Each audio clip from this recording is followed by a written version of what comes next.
so that we have a fair chunk of time at the end here to take questions from the audience. And I would like to invite our speakers to join us up front at the table. And we have a roaming microphone going around. So once we're set up, and we do have the files here still on the computer in case we need to bring up a slide to answer a particular question. So we'll take questions from the audience, and I would like to encourage our presenters also to feel free to comment on a question that might be directed to one of our speakers. I would invite our other speakers to chime in as well and offer their commentary. So, okay. Yes, here's our microphone. So I'll take the first question here.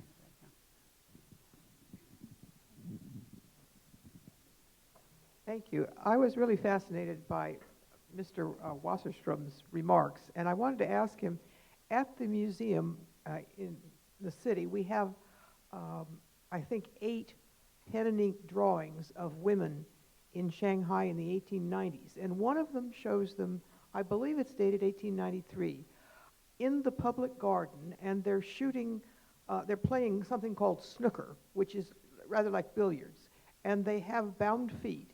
And how did they get in there to play? Is this a different public garden? I'm not sure, but I'm not sure of the specifics of that image. But the thing is that Chinese did often go into the garden. I think it's, there were often, sometimes it was enforced, sometimes it wasn't.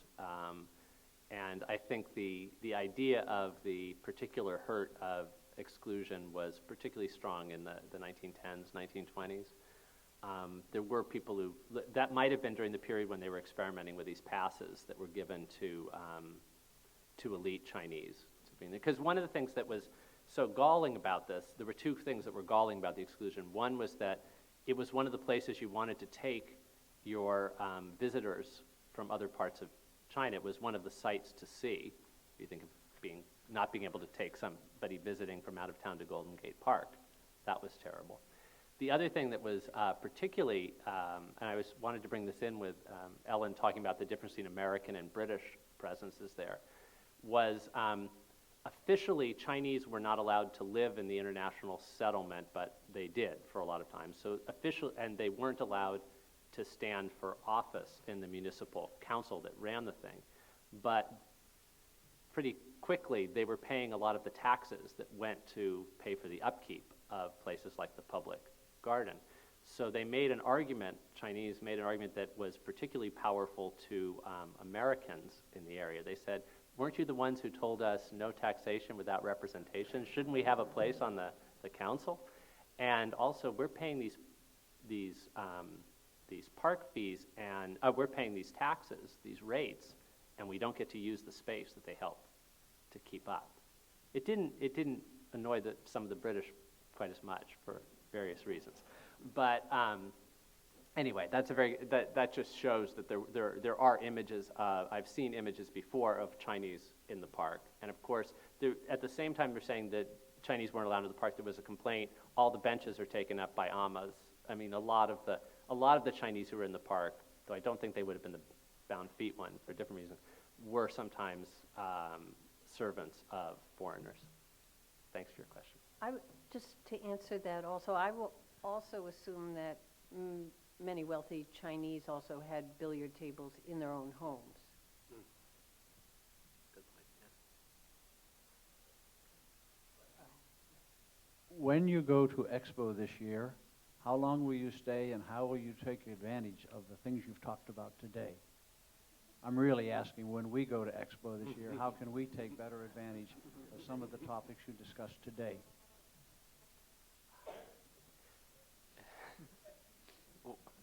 Is that directed to anybody in? Yeah, okay. Do you want? Are you planning to go? I'm going to go, but I'm going to have a kind of peculiar way to take advantage of it. I'm going to be teaching a course for Americans studying abroad in Shanghai whose focus is on Shanghai and globalization. So I'll be going there sort of as a researcher. But I think here's what I would say is interesting about Shanghai hosting an expo in different ways. After expos are over, they sometimes leave behind them these remnants of a new technology or a building. Shanghai right now looks like it already hosted an expo and the detritus is left behind. It already has this leftover, it has the super fast train, it has the Pearly Orient Tower looks like the Space Needle, and and it. So I think that's, and in fact, the Bund, a nickname for the Bund is a permanent exhibition of international architecture, the same kind of term in Chinese that goes to expo. So I think, so in a way, it's kind of redundant for Shanghai to have an expo. It already an expo is a place that you go to get a glimpse of the future, futuristic technology, and to see objects and eat foods and see goods from around the world. And that's actually why people have been going to Shanghai since the late 19th century, in a sense. I mean, only recently for futuristic things, although Chinese would go to Shanghai to see these futuristic things like lighted streets and macadamized roads. And so in a way, it fits, it can either be seen as redundant to go to have an event at Shanghai that showcases things from around the world and perhaps new technologies. And most people visiting the expo will be Chinese, who will be going to Shanghai. That's why they've always gone to Shanghai, for this kind of expo-like effect of going there. But one of the things you can do in another way, you can either think it's redundant to have it, or you can think it fits in perfectly with the mission that Shanghai's always had. So one of the things you can do if you go to Shanghai is alternate between seeing this temporary, artificially created expo ground and looking around the city and seeing how this long time evolving actual city has many of the same characteristics as the expo. I think, yeah, we had a question over on this side.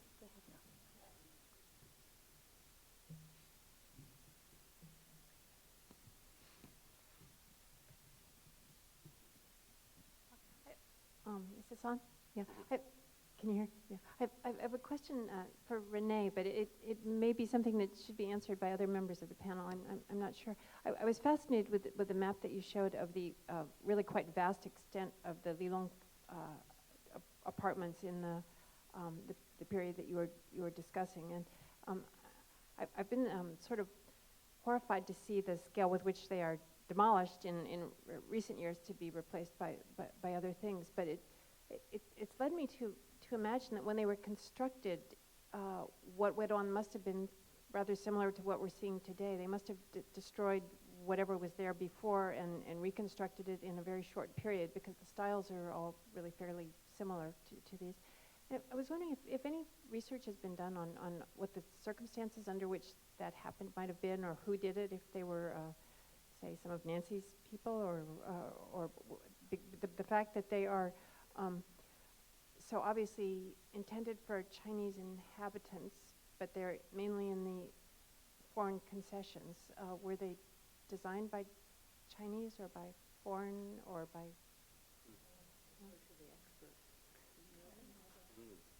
I think a lot of them, and, as I recall, were built by foreigners. And what was happening is that there was a population explosion in Shanghai.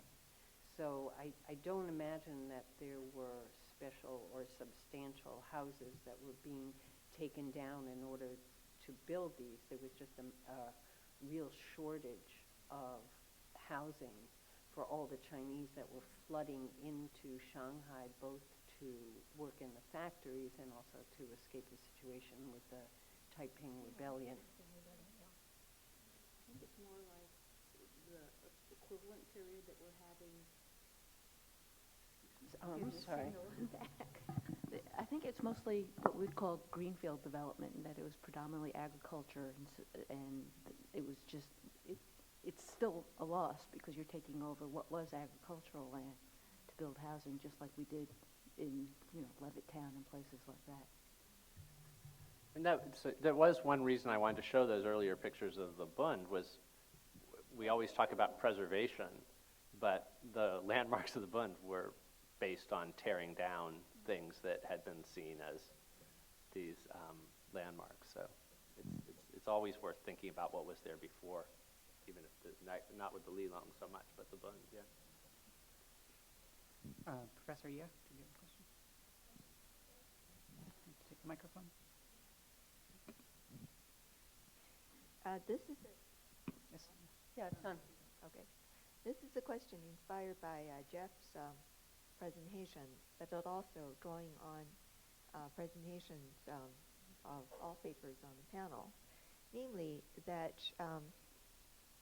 as we know well, Shanghai of the 1920s, that is the period that we focused upon so far, was a Shanghai for emulation, for admiration by people in Shanghai in the 1990s. That was about 20 years ago, or not quite 20 years ago. Now, so there was clearly a historical conversation between 1920s and 1990s, and by and large, most likely, that is in the 1990s, it was as an effort to look for historical justifications for the building of a Chinese Shanghai that would be capitalistic, that would be modern, that would be middle class, that would be about women and consumption. So that was 1990s. And I would like to get a sense from all members of this panel, what is your sense, and it's especially for those of us going to see the expo, what would be your sense or your expectation about the conversation between 1920s and 2010s or 2020s in Shanghai? That is, with this expo, is this an expo that, as Jeff suggested, that it's a redundancy of a sense of seeing the future or experiencing the world? Is that a project of redundancy? Or is it likely that this is a project in which China reclaims itself, its primacy, that is, Shanghai becomes securely Chinese, so to speak, while at the same time also being international, cosmopolitan, futuristic, etc.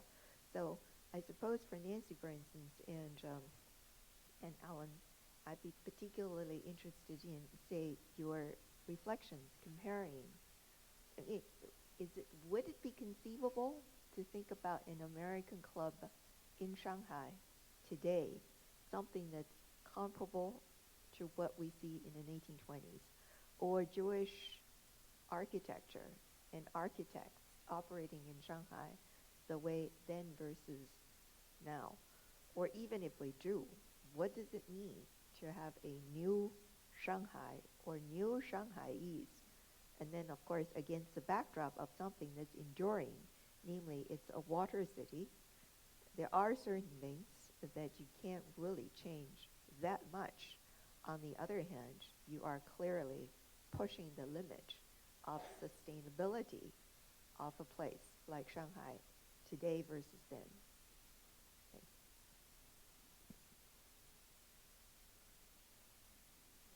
No, those are a whole set of fascinating questions. I think the expo, I think one of the unresolved questions about this whole dialogue between the 1920s and the present is that Shanghai at that point was a creative, was such a dynamic creative center, and it's just not clear that Shanghai now is. And this is something you'll hear anxiety about in Shanghai. You know, have we become a center of arts and things that rivals Beijing? I mean, so what's missing from the missing part of the analogy is a vibrant public sphere, an exciting publishing world, things like that. So there are unfulfilled things. I think the expo, there's also a sort of, will this be able to stand up to the event of the Beijing Olympics in terms of spectacle and things? So there's a certain sense in which Shanghai's become more securely Chinese, I think. You start to see images of Shanghai sometimes on publications in China to represent China. At least when the future of the country is represented, there's an image of Shanghai, and when its past is represented or its politics, the image is Beijing. When the economy is represented, it'll be a Shanghai building. And that's new, because I think in the earlier period, exactly what you're saying, the idea of Shanghai is not China was very widely thought. So the expo is partly about that, but I think the question is partly how it goes. How does it go over? It's certainly trying to have it both ways, to be an important national event, but to also be a local pride event, to carry on in the footsteps of the Olympics. They're calling it an economic Olympics, a technological Olympics, but also to sort of be different enough. So it'll be just really interesting to see, will it have a Shanghai style? Or will it just seem like, China doing what it does with these massive events, and will it be able to stand out? So, it's interesting. I don't think Haibao, which was their first effort to tap into that, water tradition, Shanghai-ness, it's mocked a lot, even though there are some people, I guess, who like it. Kids like it, maybe. That doesn't seem so successful, but I've heard discussion in Shanghai about doing something with the rituals or opening ceremonies. They're talking about using the river as a central part of the ceremonial side of the opening, that could be a way of sort of marking, yes, this is about China's return to the world, but it's also about Shanghai staying different. They want to have it both ways. How well they'll pull it off is what we're going to watch. I was thinking about what you said about how people in the 80s and 90s were really looking back to the 20s for inspiration. I was thinking that, at that time period, they'd just come out of the Cultural Revolution, which they had really suffered, and Shanghai in many ways suffered more than other places. And they were looking back to the 20s and 30s as in grasping for an identity and a status, because that was a time when Shanghai was so international, and for so many years China had been isolated during the 60s and 70s, and it was this grasping of this identity. I remember the first time I went to Shanghai in the early 80s, everybody drank coffee, and they ate bread, and they went to the bakery. I think that now, here we are in 2010, they have reestablished themselves again as a global international city, and perhaps that need to go back to their image of the 19th and the 20s and 30s is not necessary anymore. Well, I want to add to what Nancy said.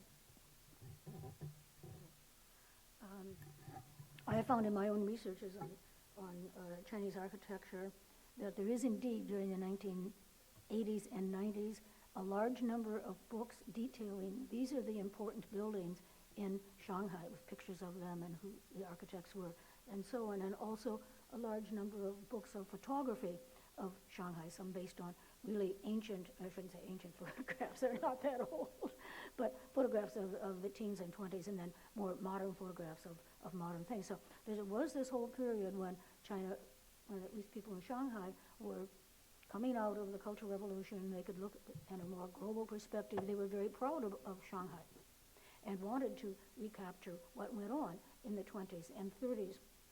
Now, the component which I find missing and which may not show up in the current expo is the Chinese contribution, because there were Chinese architects who were working in Shanghai and putting up some of the basic buildings. And so this has not been touched on so far today. I don't know, maybe it'll be touched on a little bit later in the day, but thus far we've spoken primarily, with perhaps the exception of the Lium, but primarily about Western contributions to the physical appearance of Shanghai. And I think the whole Chinese contribution has to be factored in as well. Now, whether the expo will do that, or wants to do that, or how they'll handle that, I don't know. Does that help structure some of their... No, just one small point about that. One of the things, Chinese cities are competing with each other to have World Heritage sites. Shanghai would very much like to have a UNESCO World Heritage site. About the only thing that obviously leaps out would be something like the Bund, and there's this, can something that is so foreign represent Chinese cultural heritage? But the argument is made, the craftsmen who were responsible for much of what makes the Bund beautiful, were Chinese. So that was a very, very good point. Sometimes there were brick kilns, Right. down to the manufacture of the materials that were going to be used. So that you could actually make the argument that, you know, you can't think of these most Western of objects as not being also indigenously created. Right. So that was a great point. And you're looking at, I think it was during the early 90s. Okay, I think it was during the early 90s. The Shanghai government went about declaring certain buildings as sort of cultural heritage buildings. It's not the exact term, but it was a term of designating that these are important buildings in Shanghai's cultural history. And so they had a certain degree of protection. Not that they would always observe all of that. One of the things that I think is interesting as we listen to all of the talks in the morning is, in fact, the practices that we're bringing in, essentially styles, ways of living from other places, were being kind of put together in all over Shanghai. So you're already kind of patching foreign icons, practices, ways of living to building the city, which is exactly what's happening in Shanghai now in at the beginning of this century, that in fact what we're doing, or what the Chinese are encouraging as a model of development, is to borrow icons, technologies, images of progress, some designed by multinational practices to build the city. The difference for me is that the scale by which our technology allows us to build larger and larger complexes. And so what happened in the 20s, when we think of modern Shanghai, you're getting a lot at a time, each with a different identity, but the technology limited what could actually be built. So there was more continuity across those buildings than we get now, in which we end up with 12 lane-wide roads that are dividing each project, and the projects are now multiple blocks. So you have actually a very similar development culture, but the physical result is so different because of the scale in which we're working. For me, I'm not sure if I'm going to make it to the exposition. I think I'll try. But I'm like Jeff. I'm interested in seeing it because, at least in my looking at Shanghai, there's not really a culture of public space there. And suddenly the exposition says that there's this public park. And as you were talking about, well, what happens to it, 10 years from now when we're done with the exposition? We have, a general question. Given the pace and change of the Chinese society right now, is there much or any broad-spread interest on the part of the average person in regard to their long and rich history, or are people just caught up in a blur of motion and really sort of clueless about the things that have been talked about here today?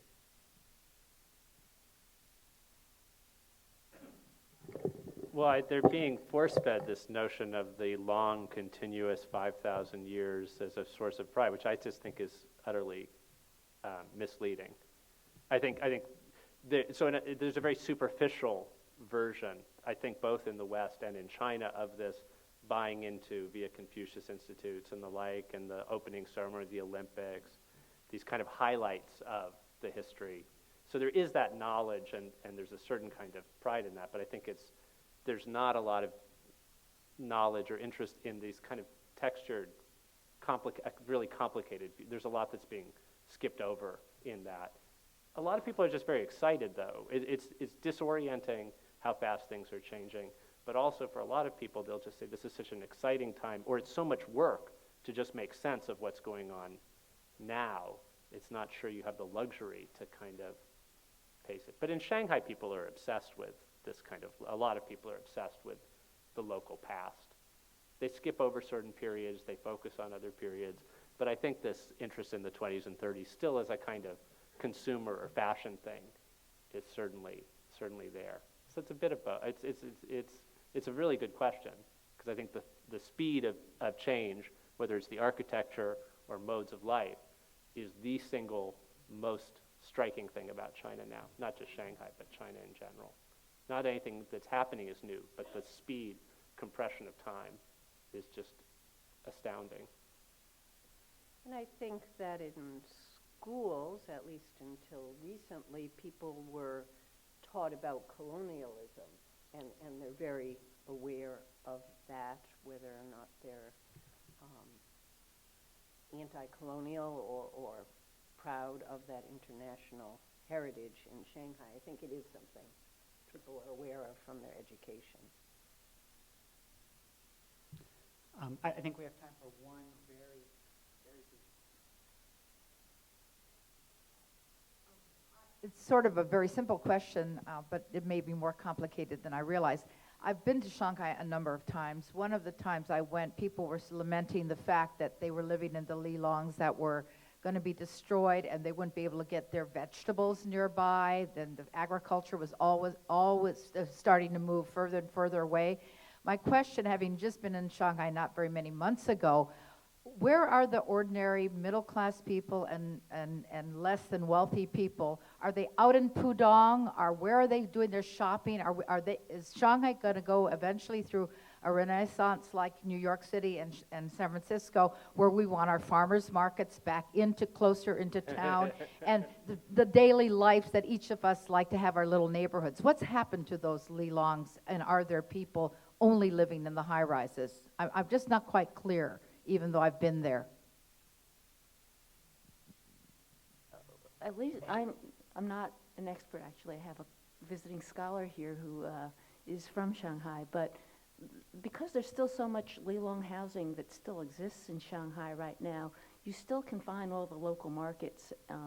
They're starting to disappear, but as you move through the city, you can still find a great deal of it. Shanghai also has spread, so there's a lot of high-rise housing that are sitting now at the periphery and out on subway links, which tend to be more of the middle-class housing. So it's distributed, not like New York. It's not kind of in rings, but it's still in patches. Jeff, do you know more? Well, there is, there are people, there's always been a primacy in living in the heart of the city. And so one of the things that people don't want to move, it can be about leaving their neighborhood, but also leaving that kind of centrality. And at least one of the, in many ways now, I think one of the disturbing returns to an earlier period is it's a very class segregated area. I mean, you need wealth to be in the center, and there's a more international population in the center, whether it's Chinese international or foreign. One of the lines that I've heard is that people say now in Shanghai there are sort of three rings, they're linguistic rings. In the center of the city, the lingua franca is English. Then in the next area, just out of that really high rate area, the lingua franca is Putonghua, Mandarin Chinese. And then the real Shanghainese, this is the story, are being pushed to be more on the outskirts of the city. And so that, whether that's, literally true or not, there's this perception of it, that it's becoming this kind of, the sort of theme park to downtown as a tourist area and a business area, and then the sort of more and more of the ordinary life is being pushed outside. But people are complicated in China like anywhere else. Some people like having, better running water and electricity, and if the trade is you have to move, but you're given a relocation amount that allows you to be in a very modern apartment building, you're willing to do it. A lot of the arguments in China and Beijing and in Shanghai is people who feel they're getting an unfair deal from the developer, not that they necessarily wouldn't move at any cost. It's that they just think they should get a decent amount to make it worth giving up the proximity. I would like to thank our four panelists, and I would especially like to thank all of you, members of the community, for turning out. We're going to take a break now. I believe we're going to reconvene at 1 o'clock, and we look forward to seeing you for the afternoon sessions. Thank you.